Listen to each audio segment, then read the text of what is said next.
Praise the lord. ప్రియ దేవుని పిల్లలారా, ఈరోజు దేవుడు మనతో మాట్లాడుతున్నటువంటి మాట, దేవునికి ఎంతో ఇష్టమైన తన హృదయానుసారుడని పిలువబడినటువంటి దావీదయ్య గారు రాసినటువంటి కీర్తనల గ్రంథము 1వ అధ్యాయము. దుష్టుల ఆలోచన చొప్పున నడవక, పాపుల మార్గమున నిలువక, అపహాస్యకులు కూర్చుండ చోటను కూర్చుండక, యెహోవా ధర్మశాస్త్రమునందు ఆనందించుచు దివారాత్రములు దానిని ధ్యానించువాడు ధన్యుడు. అతడు నీటి కాలువల ఏరును నాటబడినదై ఆకువాడక తన కాలమందు ఫలమిచ్చు చెట్టు వలె నుండును. అతడు చేయునదంతయు సఫలమగును. దుష్టులు అలాగున నుండక గాలి చెదరగొట్టు పొట్టువలె నొందురు.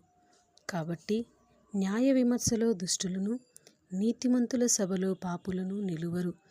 నీతిమంతుల మార్గము యెహోవాకు తెలియను, దుష్టుల మార్గము నాశనమునకు నడుపును. ఆమేన్.